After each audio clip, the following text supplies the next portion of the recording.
Telugu Desam party అధిష్టానం కొత్త నినాదం ఇదేం కర్మ మన రాష్ట్రానికి కార్యక్రమంపై పార్టీ కార్యకర్తలకు అవగాహన కార్యక్రమం నిర్వహించారు.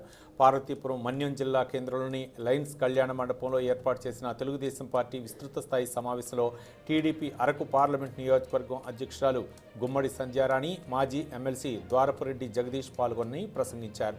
ఈ సందర్భంగా గుమ్మడి సంధ్యారాణి మాట్లాడుతూ సిగ్గులేని ప్రభుత్వం సీఎం జగన్మోహన్ రెడ్డి ప్రభుత్వాన్ని డమ్మీ కాన్వాయ్ లేకుండా, సెక్యూరిటీ లేకుండా సీఎం జగన్మోహన్ రెడ్డి ప్రజల మధ్యకు రాగలరా అని ప్రశ్నించారు. రోడ్లు వేయడానికి, జీతాలు ఇవ్వడానికి, పెన్షన్లు ఇవ్వడానికి వైసీపీ ప్రభుత్వం దగ్గర డబ్బులు లేవు, కానీ సలహాదారులకు మాత్రం 100 మందిని పెట్టుకొని జీతాలు ఇస్తున్న సీఎం జగన్మోహన్ రెడ్డి అని విమర్శించారు.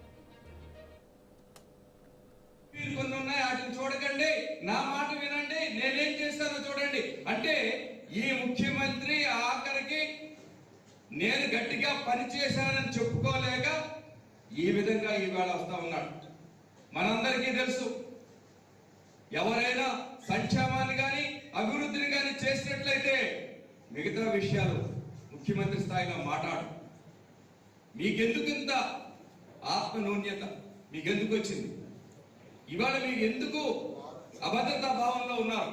చాలా స్పష్టంగా ఇవాళ ముఖ్యమంత్రి దగ్గర నుంచి కూడా మాట్లాడుతూ ఉన్నారు.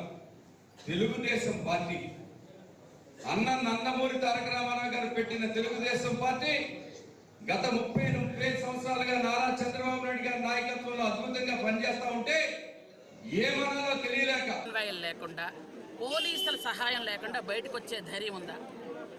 ఈరోజు జనాల మధ్యకు రావడానికి అంత భయపడుతున్నటువంటి ముఖ్యమంత్రి ఆ రోజు మాటలు మాత్రం కోటలు దాటిపోయిన మాటలు చెప్పారు. ఈరోజు ఒక్కటైనా వాళ్ళు మేనిఫెస్టోలో పెట్టింది ఒక్కటైనా చేశారా? ఆ రోజు ఖురాన్ అన్నారు, బైబిల్ అన్నారు, భగవద్గీత అన్నారు. అట్లాంటి పవిత్ర గ్రంథాల పేరు చెప్పి వాటిని అవమానించే పరిస్థితి ఈరోజు వచ్చింది. ఒక్కటైనా చేశారా? ఇలాంటి ఆర్థిక నేరగాళ్లతో ఈ రాష్ట్ర